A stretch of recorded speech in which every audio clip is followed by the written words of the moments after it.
Alam nyo ba yung feeling na nagpatawad ka na pero bakit parang hindi nawawala yung sakit? Bakit kahit na ipilit mong mag-move on, move forward ka na, may mga gabi na parang bumabalik ang takot, ang duda. Ang totoo, ang pagpapatawad ay hindi nangangahulugang healed ka na or okay ka na kaagad. Hindi dahil pinatawad mo siya ay mas madali na yung magiging sitwasyon ninyo pagkatapos mong patawarin yung asawa mo na nagloko. Ang video na ito ay exclusive po ito sa mga babae. Yung mga lalaki siguro gagawan ko na lang kayo ng bukod kasi magkaiba ang approach dito kung yung lalaki ang nagpatawad. Kaya ito pong video na ito ay para sa mga babae po. Sa video na ito ay pag-uusapan natin kung paano muling bubuuin yung tiwala at paano mo malalaman kung ang relasyon ninyo ay talagang gumagaling, nag-i-improve or unti-unti ka lang nauubos sa kakatry mo na ayusin pa itong relasyon na to. At dahil sinipag na naman si Ate Lors nyo, meron tayong checklist na pwede nyong i-download. Libre po iyan. Pag di-download nyo yan ay magagamit nyo para ma-evaluate ang sitwasyon ninyo ngayon kung kayo ay nagpatawad at nasa proseso kayo ng healing na mag-asawa.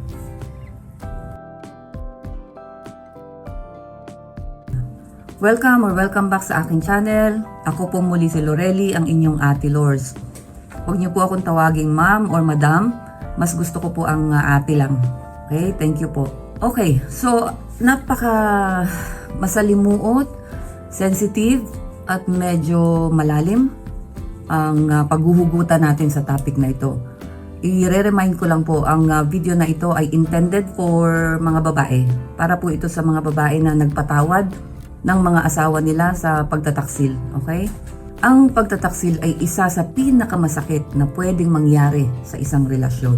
Hindi lang nito sinisira ang tiwala, sinisira nito yung self-worth ninyo, yung emotional security nung inyong pinagtaksilan na asawa. Which is, sa case nga natin ngayon sa video na ito is yung emotional security ng babae, yung self-worth ng babae, at ang pakiramdam ng pagiging sapat ng babae. Yan yung mga nasisira kapag ang asawang lalaki ay nagtaksil. Ngayon, ikaw na babae, pinili mong magpatawad. Hindi ibig sabihin yan, tapos na ang laban mo. Diyan pa lang magsisimula ang laban mo. At diyan mo makikita kung gaano katibay, kung gaano kahirap at gaano kakatibay para lang maisalba ang relasyon ninyo. Pero i-remind ko lang kayo, kung kayo yung nagpatawad at dadaan kayo sa proseso na to at ikaw lang ang lumalaban mag-isa, hindi mo kasama yung asawa mong lalaki or hindi siya pumayag na ayusin ang relasyon ninyo, para sa akin, wag mo nang simulan. Magsasayang ka lang ng pagod, ng emosyon, ng panahon, ng oras, lahat-lahat sasayangin mo.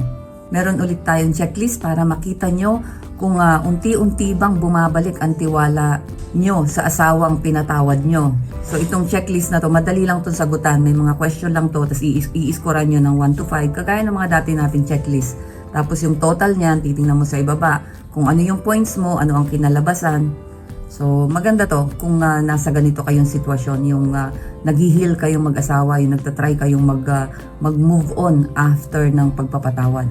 So ayan, simulan na natin ha. Yung unang-una natin dito, yung pagpapatawad ay isang proseso yan. Hindi yan basta dinesisyonan mo lang. Diba? Nagdesisyon ka, okay, pinatawad ko. Ngayon, papasok ka ngayon sa proseso niyan. Kasi ang pagpapatawad ay hindi nangyayari ng overnight o ng isang araw lang. At tatandaan nyo na normal na may mga araw na pabalik-balik ang sakit, ang galit, ang duda. Kaya wag mong pilitin ang sarili mo na maging okay ka kaagad. Ang mahalaga ay pareho ninyong kinikilala na ang sugat ay totoo at talagang nagkaroon kayo ng lamat, nagkaroon kayo ng sugat at kailangan ng tamang panahon or enough na panahon para maghilom ito. Tandaan nyo ha, binanggit ko, mahalaga na pareho kayo na naiintindihan nyo itong proseso na to. Hindi pwedeng ikaw lang. So kung nararamdaman mo itong mga to, bumabalik-balik, yung sakit, yung duda, yung konting pagtatalo nyo, normal lang yon kasi kasama yan sa pagpaprocess ninyo. Kasi ang healing ay hindi yan diretso. Paulit-ulit itong babalik hanggang sa unti-unti na ninyong mapagaan ang sitwasyon. Okay, number 2, hindi sapat ang sorry. Kailangan ng pagbabago. Kasi para muling mabuo ang tiwala, kailangan malinaw sa lalaki na dapat tanggap niya na nagkamali siya. inaamin ng lalaki na nagkamali siya. Hindi sapat na simpleng, oo, nagkamali ako, sorry na. Hindi yun sapat. Kailangan mapatunayan niya, ipakita niya sa gawa na handa siyang baguhin ang kanyang ugali, maging transparent at maging consistent sa pagbabalik ng tiwala. Malaki ang ganap ng pareho, hindi lang ng babae. Kasi yung babae magpaprocess yan ng kanyang healing, nung sakit na kanyang naramdaman. Ang lalaki naman mag-e-effort yan para maibalik yung tiwala. Diba? Hindi yan makukuha sa salita. Kailangan ipakita yan sa gawa, at hindi lang sa gawa na isang beses. Consistent dapat. Kung ano na yung sinimulan mo, tuloy-tuloy dapat yon. At saka dapat nakikitaan ang lalaki ng tunay na pagsisisi sa kanyang ginawa. Okay, yung number 3, yung transparency. Ito kasi ang magiging pinaka-foundation ng simula ng pagbabalik ng tiwala. Kasi ang tiwala ay hindi kaagad bumabalik. Kaya mahalaga ang pagiging bukas at transparent sa isa't isa. Maaaring sa simula, kailangan nyo ng malinaw na communication tungkol sa schedule nyo, sa social media interaction ninyo, mga pag-iwas sa tukso, anong gagawin dyan. So, magkakaroon kayo ng communication at ng rules at ng boundary para maiwasan tong mga to. Hindi ito tungkol sa kukontrolin mo na yung nagkasala, kundi sa muling pagtatayo ng seguridad at ng tiwala ng relasyon ninyo. Pero wag naman yung sobra, mga babae, na aalipinin nyo na o tatratuhin nyo na parang napakababa nung inyong asawa o talaga namang kinokontrol nyo na. Wag ganon. Gawin nyo tong proseso na to na may respeto pa rin. Number 4, kailangan mong magsalita. Huwag kang manahimik lang. Marami kasing mga babae yung pinipili na lang na manahimik para iwas gulo. Pero kapag hindi mo nasasabi kung ano ang nararamdaman mo, nagiging sakit yan kasi naiipon yan. Kaya mahalaga na mailabas mo kung ano talaga yung nararamdaman mo. Mapakinggan ka. Kayo naman mga lalaki, kung may gustong sabihin sa inyo, maging good listener kayo, pakinggan nyo. Gamitin nyo yung 555 method. Sa susunod na video natin, papaliwanag ko yung 555 method, 77 rules, yan, at saka yung 333 method. Tungkol sa relasyon yan, kung paano mapapabuti yung relasyon nyo. Yun po yung next video natin, abangan nyo po. At tuloy natin, tsaka yung maintindihan ka. Kasi ang pagtataksil ay maaaring makasira yan ng self-esteem mo, ng emotional stability mo. Meron nga dyan, di ba mga babae, sasabihin, depressed ako, may anxiety ako dahil dito. Ganyan. So mahalaga na may support system ang babae. Maaring kaibigan, pamilya o professional counselor or coaching, psychologist, yung mga ganyan. Ang paghingi ng tulong ay hindi kahinaan, ha. Ito ay paraan para maprotektahan nyo ang inyong mga sariling kalusugan sa emosyon, mental health, yung emotional stability nyo.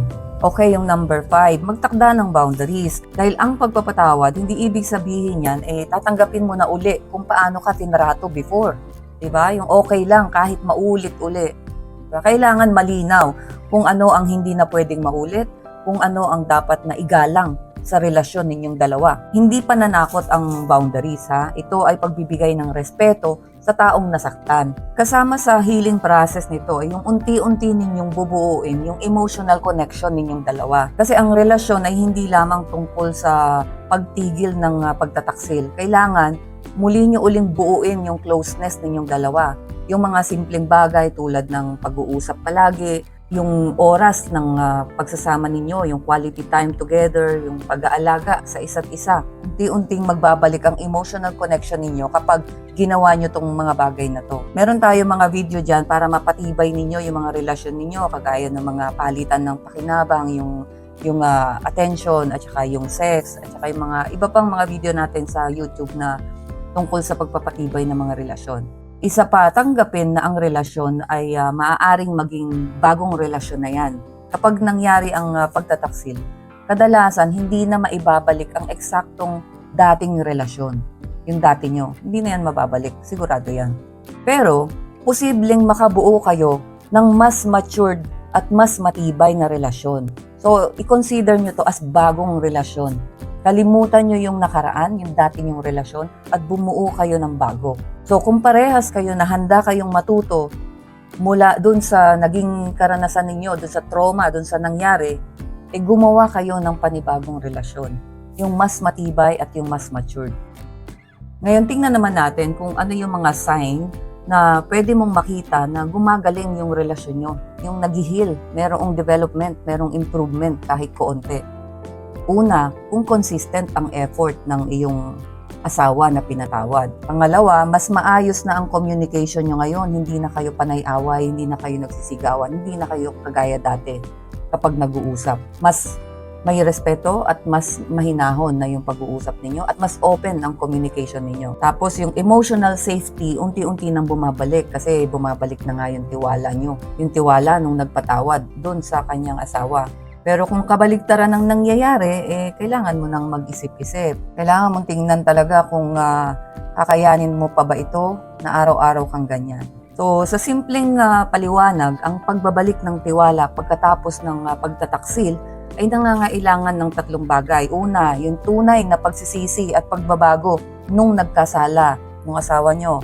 Pangalawa, pasensya at paghilom ng nasaktan. So, yung pasensya nung nasaktan, tabaan nyo talaga. Tuloy-tuloy na communication at respeto sa isa't isa. Kaya kung parehong handa ang dalawang tao na magtrabaho para dito sa relasyon na to, para maayos muli, may pagkakataon pa rin na mabuo muli ang tiwala at pagmamahalan ninyo. Pero kung isa lang ang lumalaban, sabi ko nga sa inyo, hindi ubra yan. Magsasayang lang yung isa ng pagod, diba? Ng lahat, ng luha, ng effort, lahat yan sasayangin mo lang. So, merong 5 tanong na pwede nyong magamit para talagang mag-gauge nyo kung talagang may nagbabago after nyong patawarin yung asawa nyo. Pwede nyong tanungin na, nakikita ko ba ang tunay na pagbabago sa kanyang mga kilos, hindi lang sa kanyang mga salita? So, anong sagot nyo dyan, di ba?